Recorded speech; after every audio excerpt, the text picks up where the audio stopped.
Assalamualaikum warahmatullahi wabarakatuh. Halo semuanya, perkenalkan nama saya Farlanda. Saya merupakan mahasiswa dari jurusan Hukum Universitas Bangka Belitung. Saat ini saya berada di semester 2. Nah, video saya ini saya buat untuk memenuhi tugas mata kuliah Hukum Internasional.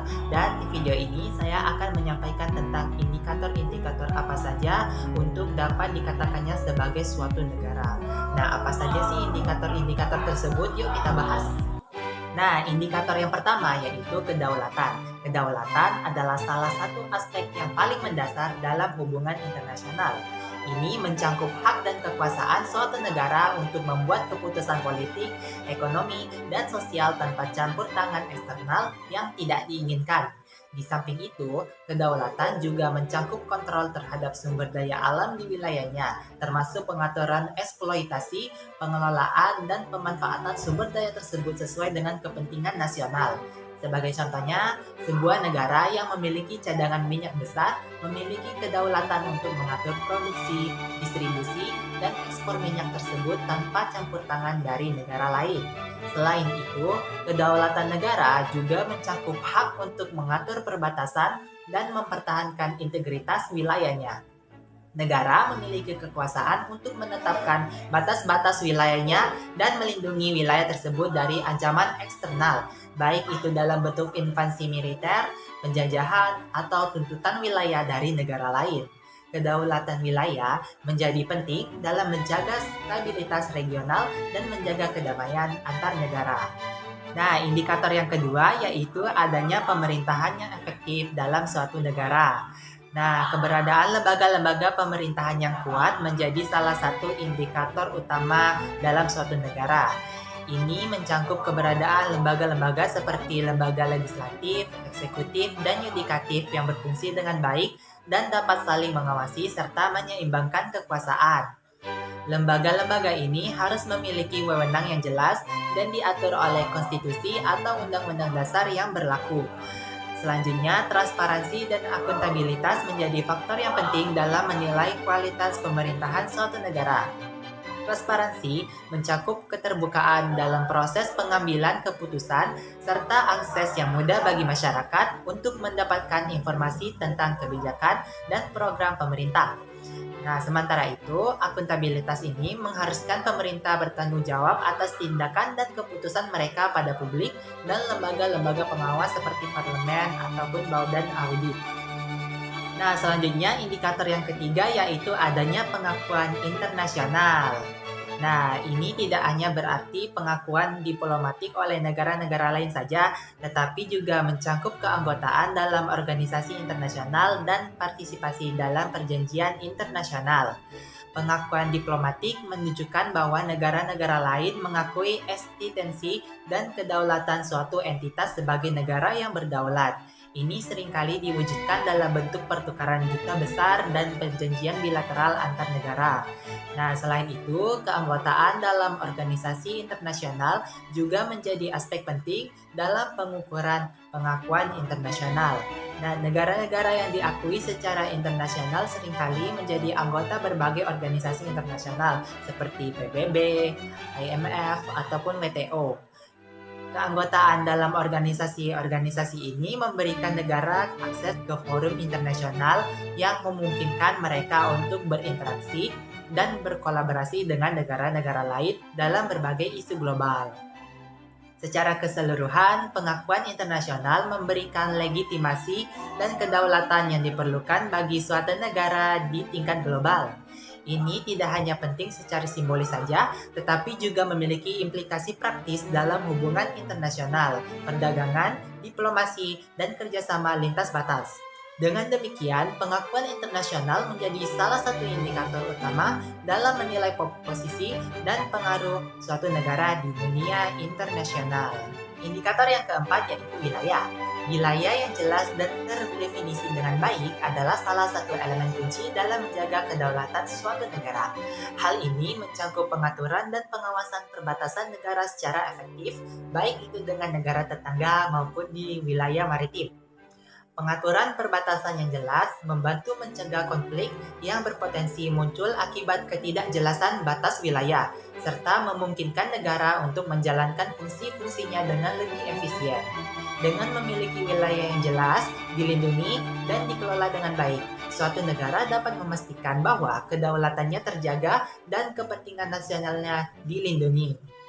Hal ini memberikan fondasi yang kokoh bagi negara untuk berkembang dan berpartisipasi dalam hubungan internasional dengan keyakinan dan kekuatan yang lebih besar. Indikator yang kelima yaitu adanya jumlah penduduk dalam suatu negara atau yang disebut juga populasi. Populasi yang signifikan menunjukkan adanya pemukiman manusia yang stabil di wilayah tersebut. Jumlah penduduk juga memberikan gambaran tentang potensi pasar dalam ekonomi global negara tersebut dan dapat mempengaruhi kebijakan pemerintah terkait dengan pembangunan infrastruktur, pendidikan, dan layanan kesehatan. Selain jumlah penduduk, komposisi demografis juga menjadi indikator yang penting dalam menentukan status suatu negara. Komposisi usia, jenis kelamin, tingkat pendidikan, dan struktur sosial ekonomi merupakan faktor-faktor yang mencerminkan keadaan populasi sebuah negara. Misalnya, negara yang populasi yang muda cenderung memiliki potensi sumber daya manusia yang besar, tetapi juga dapat menghadapi tantangan seperti tingkat pengangguran yang tinggi. Demografis ini juga mempengaruhi kebijakan sosial, ekonomi, dan politik negara tersebut. Selanjutnya, indikator yang keenam yaitu kemampuan untuk menjalankan urusan domestik dan luar negeri. Nah, secara domestik, sebuah negara harus memiliki kapasitas untuk membuat dan menegakkan hukum, mengatur ekonomi, serta menyediakan layanan publik seperti pendidikan, kesehatan, dan infrastruktur. Nah, kemampuan ini mencerminkan otonomi dan kedaulatan suatu negara dalam mengatur urusan internalnya tanpa campur tangan eksternal yang tidak diinginkan. Di sisi lain, kemampuan untuk menjalankan urusan luar negeri adalah hal yang penting untuk mengukuhkan kedudukan suatu negara di dunia internasional. Hal ini mencakup kemampuan untuk melakukan diplomasi, mengadakan perjanjian internasional, menjalankan kebijakan luar negeri, dan berpartisipasi dalam organisasi internasional. Negara yang memiliki kemampuan ini dapat menjaga kepentingan nasionalnya, berkontribusi dalam kerjasama internasional, serta memperkuat posisinya dalam konteks geopolitik global. Selain itu, kemampuan untuk menjalankan urusan domestik dan luar negeri juga mencakup kapasitas untuk mengelola konflik baik di dalam negeri maupun dalam negara lain.